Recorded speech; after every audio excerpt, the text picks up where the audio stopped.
gente, irei explicar de forma simplificada o que são hormônios e como eles estão classificados dentro do nosso organismo, bem como explicar de forma sucinta como esses hormônios eles são controlados por nosso organismo. Então, nós iremos abordar os seguintes tópicos. Iremos iniciar com a definição de hormônio. O hormônio ele pode ser classificado como mensageiro químico secretado na corrente sanguínea, sendo capaz de modificar tanto inibindo quanto estimulando diversas funções fisiológicas no organismo. Os hormônios eles são classificados de 3 formas. Essa classificação é conhecida como classificação estrutural, certo? Por quê? Porque é classificado de acordo com a estrutura química desses hormônios. E são os peptídeos, os esteróides e os aminoácidos. Os peptídeos eles são formados a partir de um conjunto de aminoácidos, ou seja, um agrupamento de vários aminoácidos irão formar os hormônios peptídeos. E uma das características peculiares dos peptídeos é que quando eles estão dentro das células endócrinas, ele se encontra na sua forma inativa, ou seja, ele não se encontra na forma ativa que é para o hormônio propriamente dito. Então, quando há uma necessidade de sua utilização, ou seja, há um estímulo, acontece o processo de pós-transdução. O que é esse pós-transdução? Ele irá transformar esse hormônio que está inativo em um hormônio ativo. Não irei adentrar tanto nesse conteúdo, pois é um conteúdo extenso e irá tirar o foco do nosso vídeo. Uma outra característica bem peculiar aos peptídeos, ou seja, hormônios que são formados por um conjunto de aminoácidos, ou seja, hormônios de proteínas, é o quê? Que eles são lipofóbicos, ou seja, eles têm uma grande dificuldade de adentrar a membrana do tecido-alvo. Ou seja, eles atuam por meio de segundos mensageiros. Eles chegam até a membrana do tecido-alvo. Lá, por meio de receptores específicos, será acionada uma série de ação no interior do tecido-alvo por meio de proteínas que irão fazer com que esse hormônio peptídeo cumpra o seu papel. Um exemplo de hormônio peptídeo é a progesterona. Um outro tipo de hormônio é os esteroides. Um exemplo dos esteroides é o cortisol. Os esteroides eles são originados a partir do colesterol. Ou seja, o colesterol, uma característica dos colesterol é apresentar um anel benzênico. Então, portanto, os esteroides eles são de características lipofílicas, diferente dos peptídeos que não conseguem adentrar na célula-alvos. Os colesteróis eles conseguem entrar dentro da membrana da célula-alvo. Um outro tipo de hormônios são os aminoácidos. É um pouco parecido com os peptídeos, mas o que difere? O que difere um do outro é que o hormônio aminoácido ele é formado a partir de um único aminoácido. Um exemplo é a tirosina. A tirosina, que a partir da tirosina se forma-se a noradrenalina e a adrenalina. Então, uma característica bem similar também e peculiar do aminoácido é que eles são lipofólicos, ou seja, que eles não conseguem adentrar a membrana do tecido-alvo. Então, ele precisa de segundos mensageiros para cumprir o seu papel. Bom, iremos entender agora, já que a gente sabe a classificação dos hormônios, um pouco como ocorre o controle desses hormônios no nosso organismo.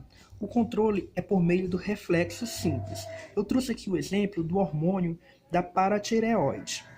Quando há necessidade desse hormônio atuar, ele atua principalmente nos ossos e rins, no momento que esse hormônio ele é ativado, começa a atuar, consequentemente, o nível de cálcio dentro desse tecido-alvo começa a aumentar. Ou seja, quando há um aumento desse cálcio dentro do plasma, o que é que vai ocorrer? Vai ser enviada uma mensagem para a célula produtora desse tipo de hormônio para poder ocorrer a inibição desse hormônio. Ou seja, deixa eu explicar um pouco de forma que vocês possam compreender. Há um processo de retroalimentação negativa, é como se fosse um equilíbrio.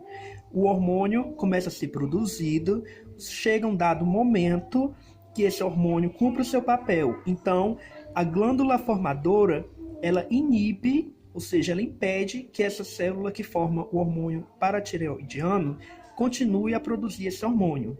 E por meio de quê? Da concentração do cálcio. Bom, agora iremos falar um pouco sobre a glândula da hipófise.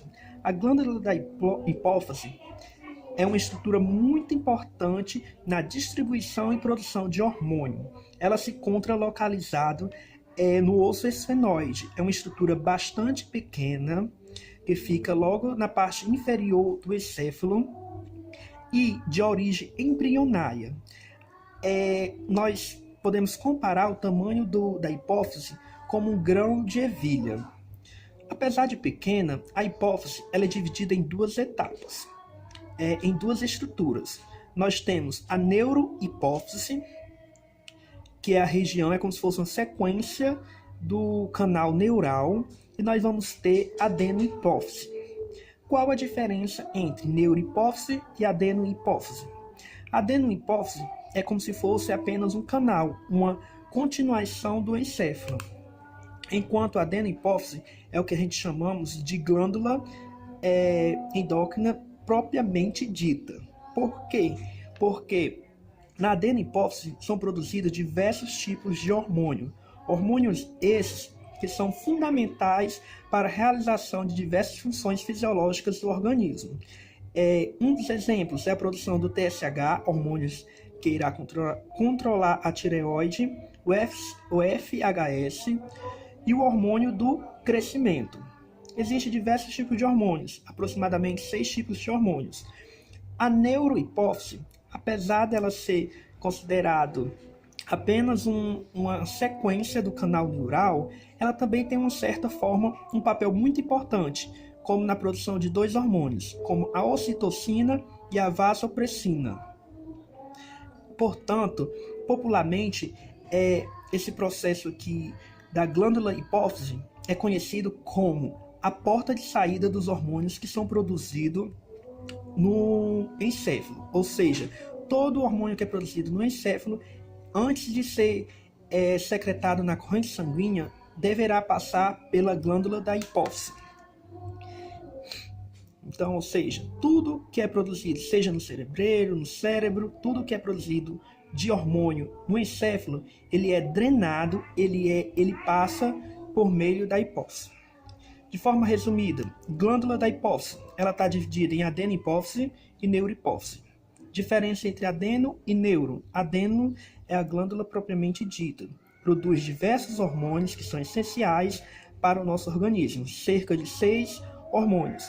Enquanto a neurohipófise é uma extensão do canal neural, mas apresenta um importante papel também, como na produção da ocitocina e da vasopressina. Ocitocina, hormônio muito importante na parte da amamentação e da contração uterina. Já a vasopressina também é muito importante na função antidiurética das glândulas suprarrenais.